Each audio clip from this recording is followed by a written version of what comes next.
Hi friends, this is Asif from Campus Law Center, Faculty of Law, University of Delhi. Today I would like to discuss landmark topic of Indian Contract Act 1872 which is mentioned in our case mat और topic है discharge of a contract और इसी में आपको पढ़ना है doctrine of frustration. तो चलिए इन दोनों टॉपिक को आसान शब्दों में समझते हैं।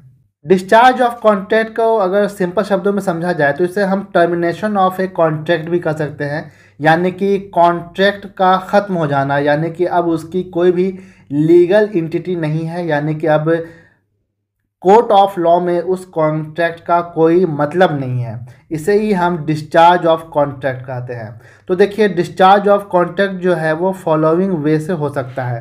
पहला है by performance of the contract, यानी कि मान के चलिए कि दो लोगों ने कॉन्ट्रैक्ट साइन किया और दोनों ने अपना अपना ऑब्लिगेशन जो था उन पर उनको पूरा कर दिया, तो माना जाएगा कि ये जो कॉन्ट्रैक्ट है वो डिस्चार्ज हो गया है। दूसरा है by breach of the contract, मान के चलिए कि कोई दो लोगों ने मिलकर के कॉन्ट्रैक्ट साइन किया और उसमें से एक ने कॉन्ट्रैक्ट को ब्रीच कर दिया, तो माना जाएगा कि ये डिस्चार्ज ऑफ कॉन्ट्रैक्ट हो गया है। हाँ, ये अलग बात है कि जो दूसरा बंदा है उसके पास remedy for breach of contract है, वो कोर्ट ऑफ लॉ में सू कर सकता है। तीसरा है बाय इम्पॉसिबिलिटी ऑफ परफॉर्मेंस, जिसे हम डॉक्ट्रिन ऑफ फ्रस्ट्रेशन भी कहते हैं। यानी कि अगर मान के चलिए कि कोई कॉन्ट्रैक्ट साइन हुआ दो लोगों के बीच में और कुछ ऐसा इम्पॉसिबल इवेंट आ गया जिसकी वजह से उस कॉन्ट्रैक्ट को पूरा करना संभव ही नहीं है, तो माना जाएगा कि ये कॉन्ट्रैक्ट जो है वो डिस्चार्ज हो चुका है। चौथा है by agreement and novation. By agreement में समझिए कि जैसे दो लोगों ने मिल करके कॉन्ट्रैक्ट साइन किया, तो वो दो लोग जो है फिर से मिल करके कंसेंट के साथ नया एग्रीमेंट बना करके प्रीवियस कॉन्ट्रैक्ट को डिस्चार्ज कर सकते हैं, यानी कि टर्मिनेट कर सकते हैं। इसे कहते हैं कि बाय एग्रीमेंट आप कॉन्ट्रैक्ट को किस तरह से डिस्चार्ज करें। और बाय नोवेशन का मतलब ये होता है कि दो लोगों ने जो कॉन्ट्रैक्ट साइन किया था दोनों जो है आपस में बैठे और बैठ करके बोले कि देखो भाई सिचुएशन चेंज हो गया है, प्रीवियस कॉन्ट्रैक्ट में कुछ मॉडिफिकेशन करते हैं और मॉडिफिकेशन करने के बाद एक नया कॉन्ट्रैक्ट हम साइन करते हैं, तो इसे हम नोवेशन कहते हैं। तो इसके माध्यम से भी आप कॉन्ट्रैक्ट को डिस्चार्ज कर सकते हैं। और पांचवा है बाय ऑपरेशन ऑफ लॉ। देखिए किसी भी कॉन्ट्रैक्ट का एक लिमिटेशन पीरियड होता है। अगर कोई भी आदमी कॉन्ट्रैक्ट को ब्रीच करता है तो remedy for breach of contract होता है, जिसके लिए लिमिटेशन एक्ट है। लेकिन अगर आप लिमिटेशन एक्ट के बाद, यानी कि जितना लिमिटेशन पीरियड है उसके बाद अगर आप कोर्ट ऑफ लॉ अप्रोच करते हैं तो कोर्ट जो है आपकी बात नहीं सुनेगी, यानी कि आपको with in limitation period he court approach करना होगा। तो इसके माध्यम से भी आप कॉन्ट्रैक्ट को डिस्चार्ज कर सकते हैं। तो ये 5 तरीके हैं जिसके माध्यम से डिस्चार्ज ऑफ ए कॉन्ट्रैक्ट हो सकता है। अब आते हैं डॉक्ट्रिन ऑफ फ्रस्ट्रेशन पे, जिसे हम इम्पॉसिबिलिटी ऑफ परफॉर्मेंस भी कहते हैं।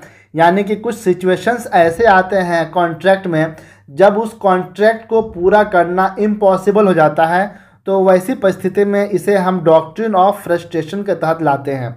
जिसमें से पहला एग्जाम्पल है डिस्ट्रक्शन ऑफ सब्जेक्ट मैटर। अगर कॉन्ट्रैक्ट का सब्जेक्ट मैटर ही डिस्ट्रॉय हो जाए तो इसे पूरा करना इम्पॉसिबल माना जाएगा। दूसरा है चेंज ऑफ सर्कमस्टांसेस। अगर परिस्थितियां बदल जाती है तो भी कॉन्ट्रैक्ट को पूरा करना इम्पॉसिबल हो जाता है। तीसरा है non occurrence of A contemplated event. Party ने जैसा सोचा था कि फ्यूचर में होगा, अगर वैसा ना हो तो भी उस कॉन्ट्रैक्ट को पूरा करना लगभग इम्पॉसिबल हो जाता है। चौथा है डेथ और इनकैपेसिटी ऑफ पार्टी। जिस पार्टी ने कॉन्ट्रैक्ट किया था उसी की अगर डेथ हो जाए या फिर वो अब इनकैपेबल है उस कॉन्ट्रैक्ट को पूरा करने के लिए, तो ये माना जाएगा कि वो जो कॉन्ट्रैक्ट है अब इम्पॉसिबल है। पांचवा है गवर्नमेंट और लेजिस्लेटिव इंटरवेंशन। अगर गवर्नमेंट ने उस कॉन्ट्रैक्ट के किसी भी प्रोविज़न को पूरा करने पर रोक लगा दी है या फिर गवर्नमेंट का इंटरवेंशन हो गया है, तो भी माना जाएगा कि ये जो कॉन्ट्रैक्ट है उसको पूरा करना इम्पॉसिबल है। और छठा है इंटरवेंशन ऑफ वार, अगर मान के चलिए जहाँ पे कॉन्ट्रैक्ट साइन किया गया है या फिर जिस एरिया में कॉन्ट्रैक्ट साइन किया गया है उस एरिया में वार स्टार्ट हो जाता है, तो भी वैसी परिस्थिति में कॉन्ट्रैक्ट को पूरा करना इम्पॉसिबल माना जाएगा। तो ये सारे एग्जांपल्स हैं डॉक्ट्रिन ऑफ फ्रस्ट्रेशन पे। आई होप कि आपको ये वीडियो इन्फॉर्मेटिव लगा होगा।